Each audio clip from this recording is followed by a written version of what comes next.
Salut, c'est Mathieu, bienvenue dans cette nouvelle série Redécouverte et cette fois avec Mélanie on a voulu découvrir le voyage en van aménagé à travers l'Italie, la Croatie en passant par la Slovénie et la Bosnie. Monte avec nous pour suivre nos aventures, nos galères et surtout profiter des magnifiques paysages qu'on a traversés. Dans l'épisode précédent, on a pu voir Mostar et son célèbre pont, ainsi que les chutes de Kravica en Bosnie. Puis on est revenu en Croatie pour visiter Dubrovnik. On poursuit notre montée de la côte dans cet épisode en passant entre autres par Split et Zadar.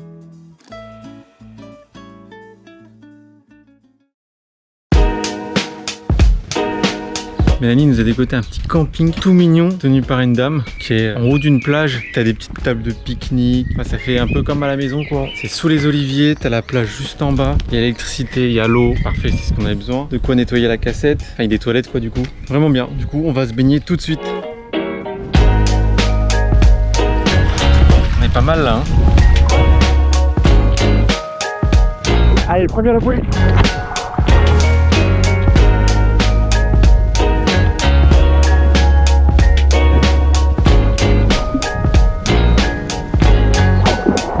Hélas, là, c'est une journée au chaud, on peut presque voir le van d'ici, on est bien.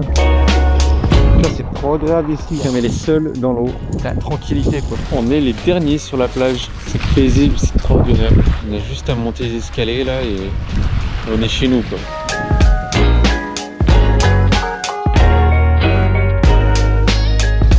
Regarde la vue qu'on a juste en face du van et on a le droit à une petite terrasse, tout ce qu'il faut. Franchement il est vraiment bien ce camping.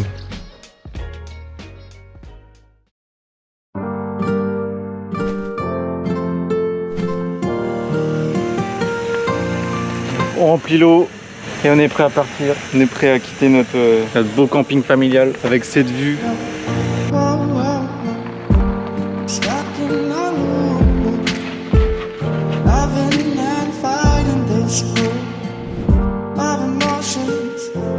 On prend la route, direction Makarska, c'est à 40 minutes du camping. Un petit village sympa que Mélanie a repéré. On va voir ça, passer la matinée là-haut et on va en profiter pour faire une machine parce que là on est au bout du bout.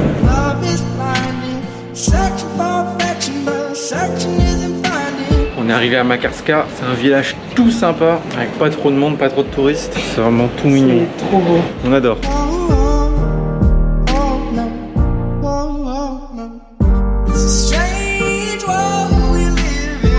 Après Dubrovnik, ça fait vraiment du bien de se balader au calme, loin de la foule. Avant de rejoindre Split et ses touristes, c'est une vraie bonne étape. Je viens de casser mes lunettes, je suis bien comme ça. Ça se voit pas trop de l'extérieur comme ça, mais j'ai le verre qui est cassé en plein de morceaux là-dedans. Pour me consoler, on a décidé de boire un petit rafraîchissement.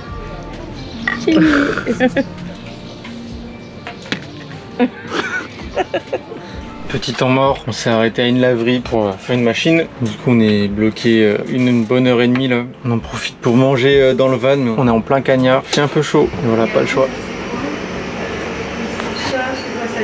On vient d'arriver à Split, écoute, on pouvait pas trouver une meilleure place. Le van, la mer, en plus parking gratuit. On faudra juste bouger pour la nuit, mais c'est bien démerdé là.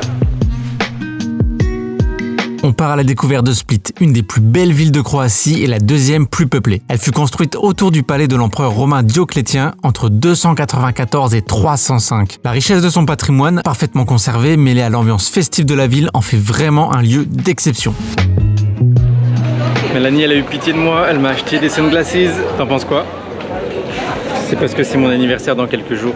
Cool comme cadeau, non?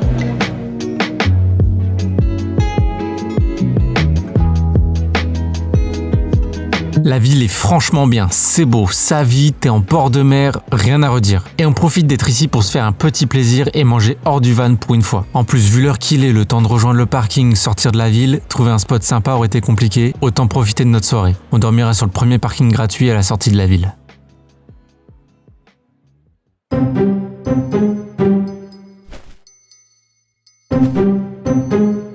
On vient de passer de la pire nuit du séjour.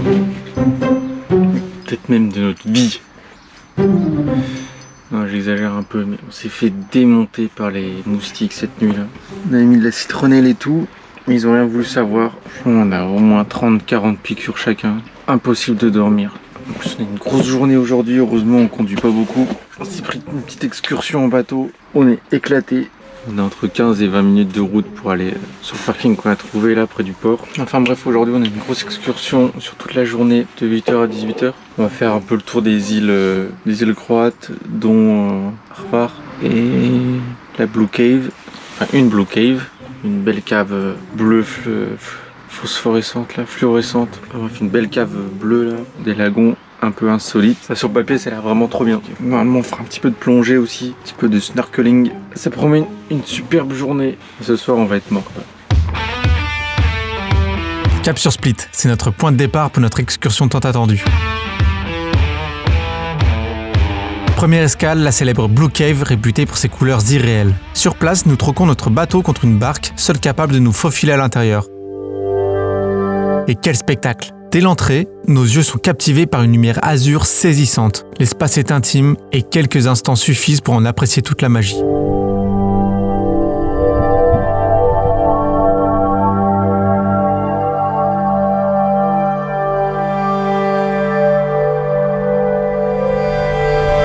Retour à bord de notre embarcation, prochaine étape, le Blue Lagoon, notre escale paradisiaque. Bienvenue au Blue Lagoon. Devant nous, le lagon dévoile une eau d'une clarté incroyable, si peu profonde qu'elle invite immédiatement à la baignade et à l'exploration.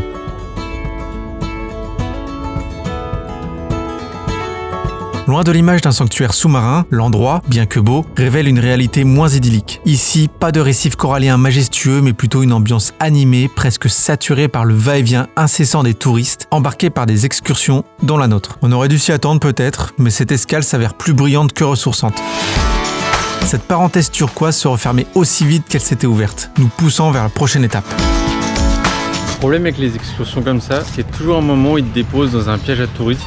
Là on est sur une île où les deux seuls trucs officiels où tu as accès, c'est une microscopique plage ou alors un resto, histoire que tu dépenses tes sous. Et c'est marqué partout, no pique-nique. Ça, si t'es quelqu'un qui respecte un peu les règles, bah tu bouffes même pas ton sandwich.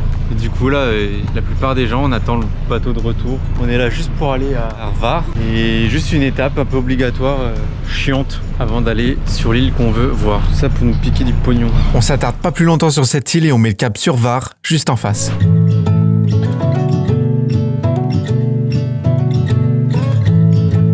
Bien plus pittoresque que nos précédentes étapes, seulement voilà, la nuit a été courte et a eu raison de notre envie d'explorer. On est tellement mort de notre quasi blanche. Hvar, ça se fait assez vite quand même. Là on s'est trouvé un bar avec des fauteuils, pas sûr qu'on loupe pas le bateau.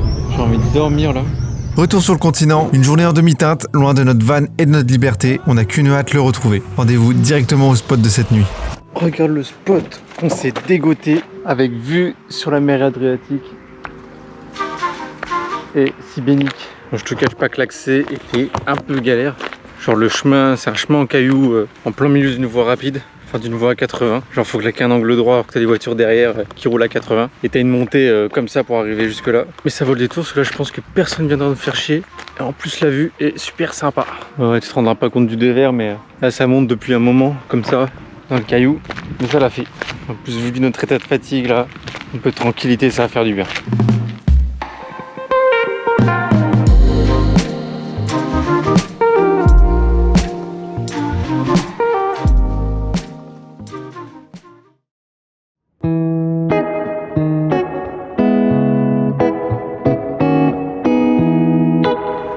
Hop, on est prêt à lever le camp, on va aller voir ce que donne la petite ville de Šibenik. On est vraiment juste à côté et on prend la route. On avait bien prévu de visiter Šibenik ce matin-là. Malheureusement, la veille, Mélanie s'était blessée à la cheville en descendant du bateau. Comme si ça ne suffisait pas, impossible de se garer près du centre-ville, ce qui nous aurait imposé de nombreux escaliers. On a donc préféré changer de cap pour Zadar, une ville qu'on ne veut surtout pas rater, et prendre notre temps pour la découvrir.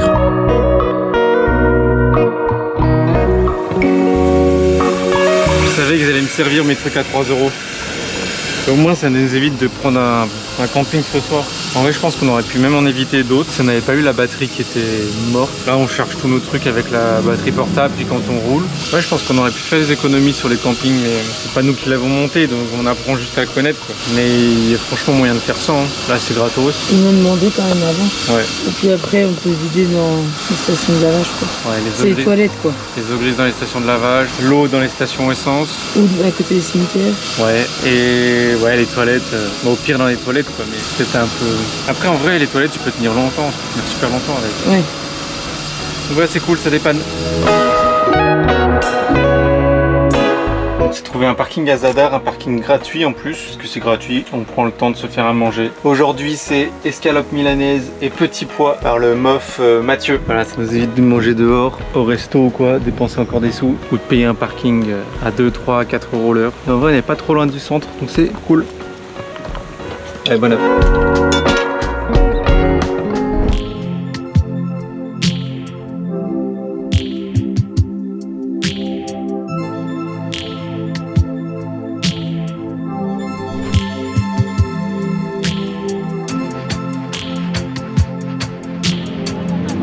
On est à Zadar, au bord de l'eau, au bord de son célèbre orgue marin. En fait, les vagues viennent contre les marches et font fonctionner des sifflets. Et le son sort par les trous le long de la promenade. Et du coup, en fonction des vagues et du vent, il y a plus ou moins de musique.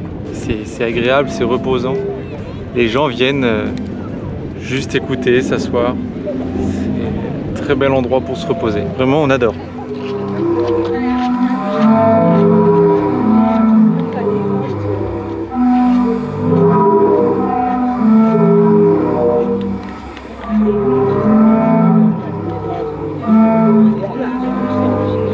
J'espère que vous arriverez à capter l'ambiance absolument zen qui émane de cet endroit. L'orgue marin ne se contente pas de jouer une musique, il nous berce. C'est une symphonie naturelle où l'on ressent pleinement l'harmonie de la nature retranscrite par chaque vague, chaque note. Ça aurait été vraiment dommage de passer à côté de ça, et maintenant que nous sommes bien détendus, il est temps de reprendre la route pour trouver un spot où dormir, toujours en remontant la côte.